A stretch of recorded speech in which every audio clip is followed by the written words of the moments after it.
The shocking truth behind this Chicago Bulls controversial decision has been revealed, as the Bulls made one of the more surprising decisions that a lot of fans disagreed with, while the entire team undergoes a complete rebuild with new stars and new faces. However, one particular face is sticking around long-term with the Bulls, and we're going to break it all down. What's up, guys? Welcome back to Bulls Digest. It's Chris here. We're going to jump right into things, as always. If you guys are part of that 77% that's not subscribed to Bulls Digest, make sure to subscribe for daily Chicago Bulls updates. We have a whole lot coming out right now, and you do not want to miss out on any of the fun videos that we got.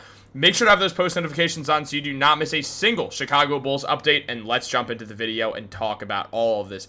As we know, the franchise players on this team has changed. Just at the beginning of last season, it was still Zach Lavine, and now despite all the restricted free agency stuff, it does feel like Josh Giddey is the real guy here, who as of right now is going to be the Chicago Bulls' real franchise player, because I do imagine that this restricted free agent stuff is going to get done.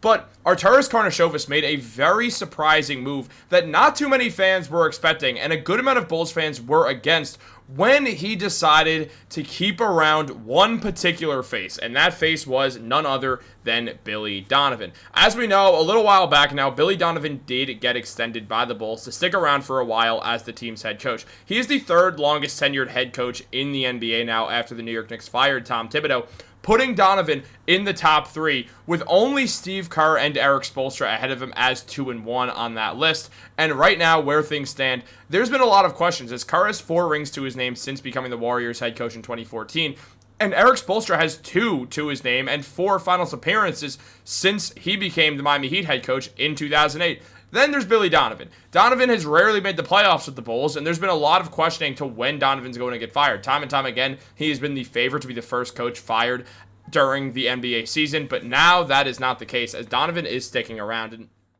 it was mentioned by Bulls writer Andrew Hanlon that in an easily criticized move, but by the often criticized Bulls organization, the Bulls handed head coach Billy Donovan a multi-year contract extension on July 27th. It's fair to wonder whether the decision, holy stutter, will only lead to more mediocrity, but there's one crucial reason to believe it's going to be the beginning of a new era, albeit with the same coach. Now that Donovan has a roster that he can mold into his favorite style of play, Chicago's front office, led by Vice President of Basketball Operations Arturas Karnisovas, has retooled the squad on the fly, moving from a veteran core of DeMar DeRozan, Zach Lavine, Lonzo Ball, Alex Caruso, and Nikola Vucevic to a young one led by Josh Giddey, Kobe White, Matas Buzelis, and rookie Noah Essengay, the number 12 pick in the 2025 NBA draft. And this is what Donovan wanted. And Billy Donovan even sort of said as much after Caruso got traded for Josh Giddey, saying, one of the things we had talked about at the end of last season from an identity standpoint, how can we get back to playing how I think we all want to play?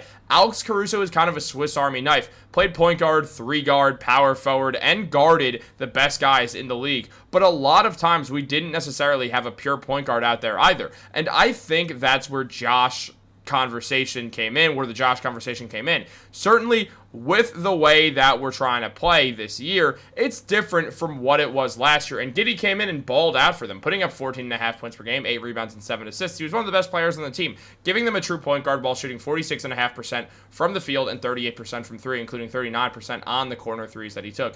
Giddey took leaps and bounds forwards, now having his own team and being the lead guard, and it worked out well. And Giddey looks like he can be the lead guard and continue to keep growing, as he is still just 22 years old. He'll be 23 when the season rolls around, but still, he's very young, and he is going into year 5 where, yeah, the Bulls are going to be paying him a lot of money, but he has way more room to still grow into a great player in the NBA, and I believe that he can get there. Now, when you look at the Bulls depth chart right now, what we see, just because Josh Giddey's not here right now, but he will be at that starting point guard spot instead of Ayo Dosunmu, we'll see Josh Giddey, Kobe White, Isaac Okoro, Matas Buzelis, and Nikola Vucevic for right now. Vuce will get moved. Kobe White, it feels like, will get moved. Ayo Dosunmu is on the fence right now. The Bulls are rebuilding, and there's no way around it. But it's the right move. And at the same time, Billy Donovan now gets to mold a young core the way that he's wanted to do, and he gets to have his style of play get impacted on the team. Now, Noah Essengay is the first guy on that list, being the 12th overall pick in the NBA draft. Last year, he finally got some real minutes in overseas where he was playing before getting drafted, and he put up 12.4 points per game. And it's important to note in these situations, situations that guys do score less in the Euro leagues and all the leagues overseas. There's a lot more defense. It's a slower paced game with a lot more passing and stuff. So don't really take the lower point per game stuff into an account because it is a little bit different.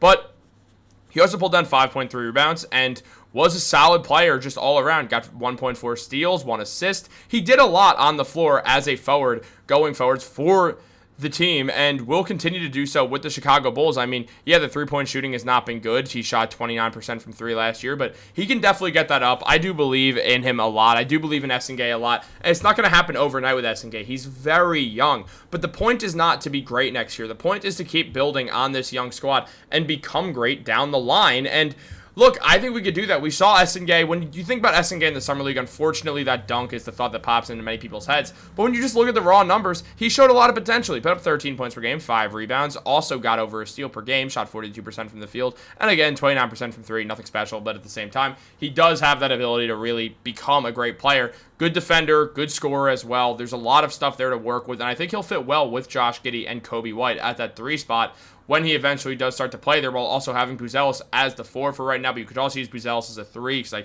kind of think the 3 is his more natural position, if we're being honest. But he's a true forward. It's kind of the Jason Tatum thing where he can play the 4 and be a bit small ball, but he's a good rebounder, so we do have that on our side as well. And speaking of Buzelis last year, he didn't get a ton of opportunity because of all the cooks in the kitchen to start the season, but as things thinned out, we will see Buzelis get a lot of touches. And next season, we're going to see him get a whole lot of touches because outside of Kobe White, Buzelis and Josh Giddey are really the scorers we're going to look at once also Nikola Vucevic is off the team. And right now, I mean, off last season, Buzelis played in 80 games, put up 8.6 points, 3.5 rebounds, and 1 assist, shot 45% from the field and 36% from 3. Mike Korzemba did a whole deep dive on why Buzelis is going to be a future star. I advise you to go check that video out because, frankly, that man is better at YouTube than I've been. He's the reason I became a YouTuber. So, or he's one of them. There's many basketball YouTubers out there that led to this, but he was the first. So, shout out to him, and I will give him his plugs when he needs to because that's what he needs. Him and his millions of followers need Bulls Digest on our side. But at the same time, you guys are awesome. I love each and every one of you for subscribing to this. I made it sound like I'm not grateful. I'm very, very grateful for all you guys. But in regards to the Bulls, I do see why they're keeping Billy Donovan around. I don't love it. I want to see a fresh start, young coach. There's a few guys who I like. There's a couple names I'd be interested in. James Borrego is even one of them. I know he's coached before, but I think that he could be a very, very good head coach for the Chicago Bulls. Looking like this team is going to be an offensively focused team next year, I do think that would make sense. But it doesn't matter right now because Billy Donovan's the coach for the foreseeable future, and we'll see if he does have what it takes to keep the Chicago Bulls moving in the right direction. There's finally a rebuild going on, and it feels good. And now it's a matter of getting a high pick, and being in a big city is not going to hurt that one bit because the NBA is always doing better when the Bulls are doing well because it's one of the biggest cities in the country, and we have to be thankful for that. What do you guys think? Are you happy Billy Donovan's still around? What do you guys think about us finally doing a rebuild? Let me know in the comments down below. Like this video, subscribe, turn on post notifications. Have a great day. I will catch you on the next one.